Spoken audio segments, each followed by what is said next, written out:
YG 주가 이야기를 몇 번 다룬 적이 있는데 제 채널이 컨셉이 지뢰찾기다 보니까 저는 YG를 이제 지뢰로 인식을 한 거죠.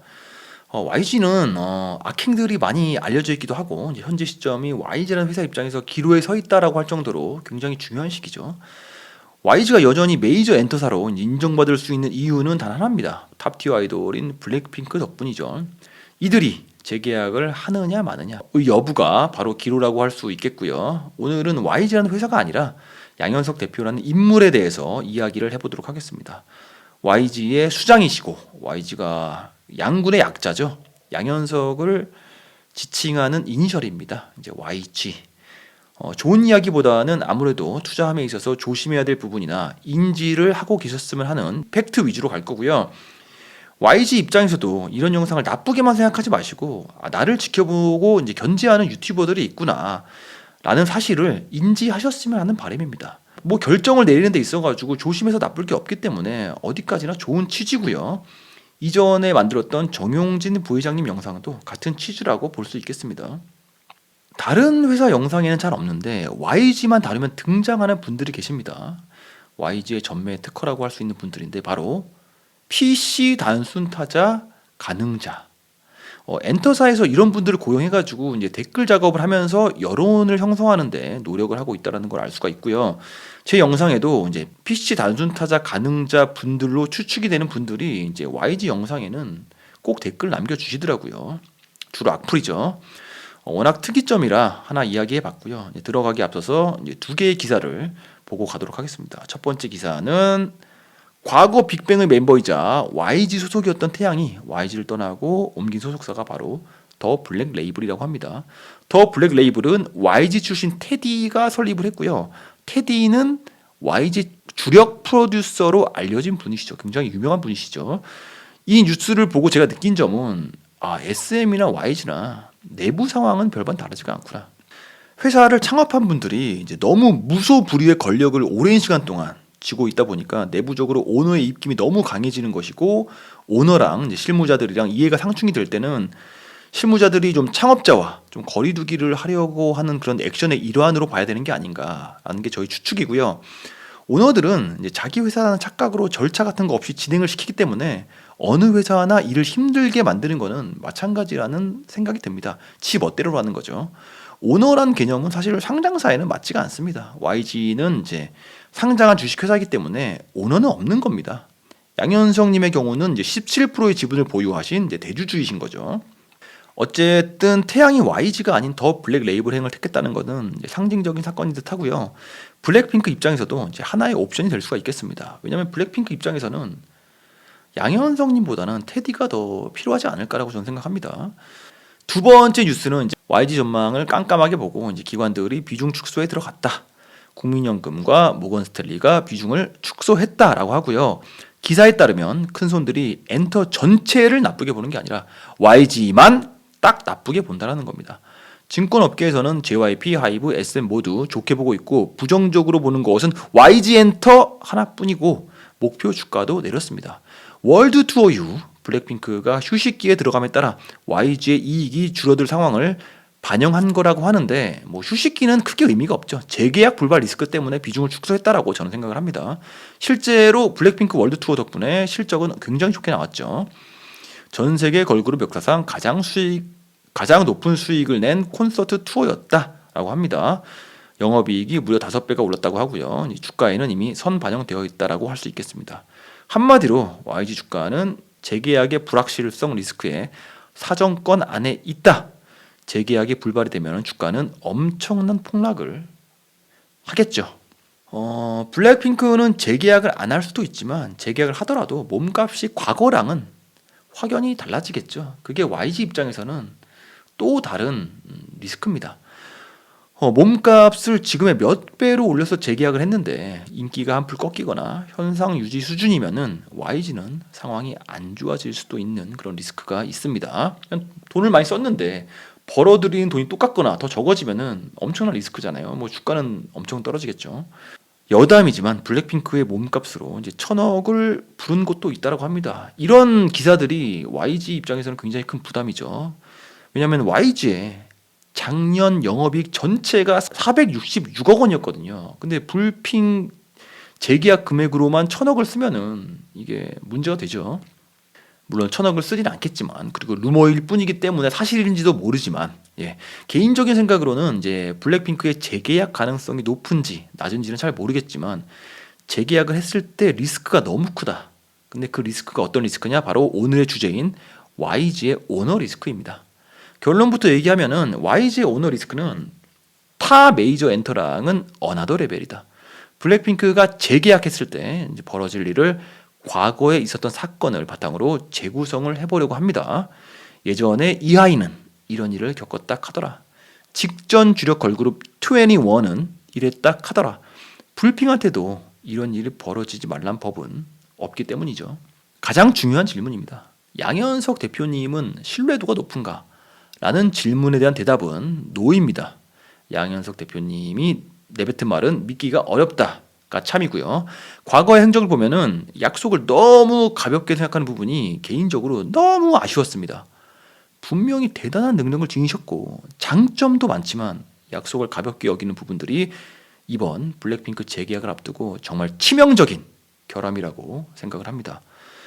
과거로 거슬러 올라가서 이제 믹스9이라는 서바이벌 프로그램의 사례를 보겠습니다. 양현석 대표님이 프로그램의 구심점이자 프로듀서로서 약속을 내걸었는데, 바로 우승한 조를 YG가 프로듀싱을 해주고 데뷔까지 시켜준다라는 공약이었습니다.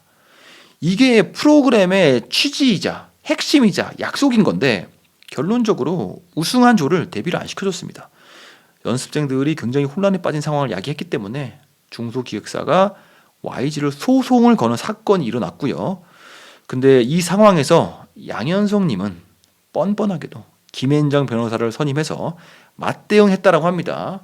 약속을 안 지킨 것도 본인이고, 엄연히 잘못은 본인이 했는데도 사과는 하지 않고 중소기획사를 응징하려는 사례라고 볼 수가 있고요.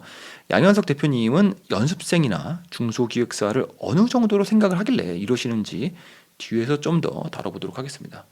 여담이지만 YG 소속 아티스트들은 마냥 기다리기만 하고 몇 년 동안 방치라는 경우도 굉장히 많았다고 합니다. 약속을 어기는 일은 그냥 비일비재했다고 합니다.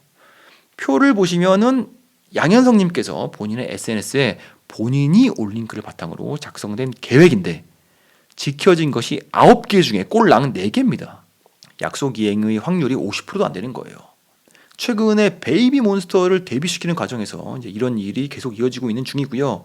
한마디로 신뢰도가 굉장히 낮고, 양현석님이 내건 공약은 믿기가 힘들며, 블랙핑크가 현 시점에서 가장 진지하게 생각해봐야 될 부분이 바로 양현석님의 신뢰도, 바로 이 부분이라고 저는 생각을 합니다.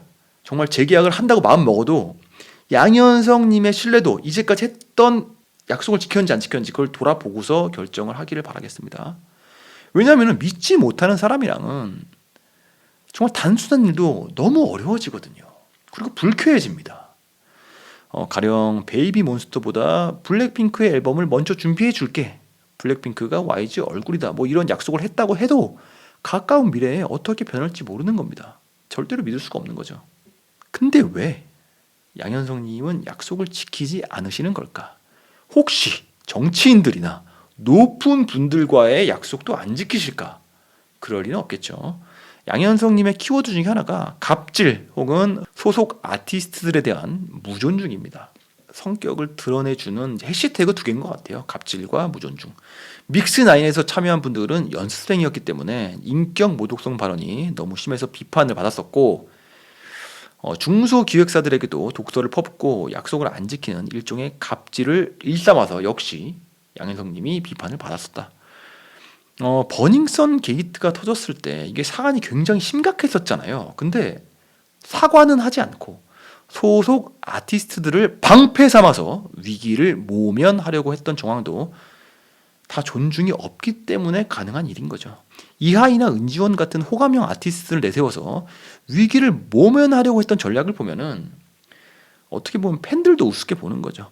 아티스트들에 대한 무존중의 태도에 대한 비판이 끊이질 않고, 소속 아티스트들이나 중소기획사 그리고 연습생들은 본인보다 낫다라고 판단을 했기 때문에 존중하지 않고 약속도 가볍게 여기는 게 아닌가.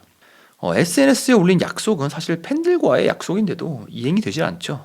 사실 팬들은 고객이고 궁극적으로는 밥줄이잖아요. 일단 아티스트들과의 관계에서 본인이 절대자의 위치에 있는 상하 관계 구도가 굉장히 자연스러운 게 바로 양현성님입니다. 너 하나 죽이는 거는 일도 아니야. 양현성님이 남긴 어록이죠. 그냥 수틀리면은 이런 말이 나오기도 한답니다. 너 하나 죽이는 건 일도 아니야. 그러니까 이런 마인드니까 빈정을 상하면은 그냥 약속을 어겨버리고 상대방의 감정은 중요하지 않은 거죠. 블랙핑크 입장에서 보면 이제 지금이야 잘 나가고 블랙핑크가 없으면 회사가 무너지는 그림이니까 이런 문제가 당장 일어날 일은 없지만 블랙핑크의 인기가 꺾이는 시점에서는 이제 양현성님의 이런 아티스트들을 대하는 태도는 불안 요소일 수밖에 없다. 블랙핑크 입장에서 굉장히 큰 리스크다. 양현성님의 아티스트를 대하는 태도를 이제 가장 널리 알린 결정적인 사건이 바로 2NE1 해체 사건이었는데 2NE1의 사례를 잠깐 보면은 이제 2NE1의 멤버 누군가가 양현성님의 감정을 상하게 한 게 아닌가라고 이제 추측이 됩니다. 과거에 2NE1의 컴백이 이제 차일피일 미뤄지는 와중에 그 당시에 YG의 넥스트였던 블랙핑크의 데뷔는 급속도로 가속화되는 상황이었고 2NE1은 계속 방치되었다가 끝끝내 컴백하지 못하고 2NE1의 리더였던 CL은 해체 발표를 기사로 접했다라고 합니다. 지금 블랙핑크의 재계약을 말리는 사람들이 하나같이 소환시키는 사건이 바로 이 사건입니다. 2NE1의 해체 사건. 2NE1의 멤버 한 명이랑 양현성님이랑 의견 마찰이 있었다라고 하는데 어쨌든 상호 존중의 관계에서 이러한 일이 아님은 확실하죠. 그게 중요합니다. 상호 존중을 했냐 안 했느냐. 참고로 2NE1은 데뷔 7주년에 해체가 되었다고 합니다. 블랙핑크가 지금이 바로 데뷔 7주년이고요. 이 댓글 사건도 굉장히 유명한 사건인데 이제 MBC 뜻밖의 큐라는 프로그램에 은지원이 나와서 소속사 후배인 블랙핑크 지수에게 도움을 줬다는 내용을 양현성님 인스타에 올린 건데 여기다가 2NE1의 리더인 CL이 사장님 저는요 문자 답장 좀 해주세요 라는 댓글을 남긴 겁니다. 그러니까 방치하지 말고 아티스트 좀 신경 좀 써라는 거죠. 이걸 이제 미래의 시점으로 옮겨서 대입을 해보면은 이제 양현석이 SNS에 베이비몬스터가 방송에 나온 것을 포스팅을 합니다.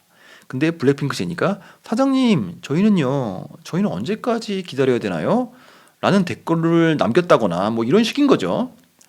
근데 2NE1 말고도 아티스트에 대한 무존중과 묻지마 방치 사례가 너무나도 많습니다. 뭐 눈물 없이 들을 수 없는 이하이의 지나친 공백기도 유명하고요. 오늘 방송에서는 간단하게 블랙핑크의 재계약을 앞두고 양현석 대표님의 과거 사례를 몇 개 돌아보면서 시뮬레이션을 해봤고요. 블랙핑크 멤버들을 어떤 모습으로 만나게 될지 완전체든 아니든 기대가 됩니다. 솔로로 전향을 한 뒤에 이제 환골탈태한 아티스트들도 워낙 많기 때문에 기대가 되고요. 이제 핑크를 나와서 정점을 찍은 이효리도 있고요. 데스티니 차일드에서 나와서 레전드가 된 비욘세도 있고요. 양현성님에 대해서는 준비한 게 더 있긴 한데 에피소드 2로 넘기겠습니다. 에피소드 2는 좀 더 심각한 내용입니다. 마약, 도박, 성매매 논란과 같은 이제 좀 심각한 이야기고요. 또 그거의 종합 선물 세트라고 할 수 있는 버닝썬 게이트까지 정리를 해보겠습니다. 근데 양현성님이 가장 무서운 이유는 바로 법조계 커넥션 때문입니다. 네, 정말 법조계의 커넥션을 이용해가지고 절대로 구속당하지 않는 그런 이야기들을 팩트로만 구성을 해서 준비를 해보겠습니다. 오늘도 도움이 되셨다면 구독과 좋아요 부탁드리겠습니다. 감사합니다.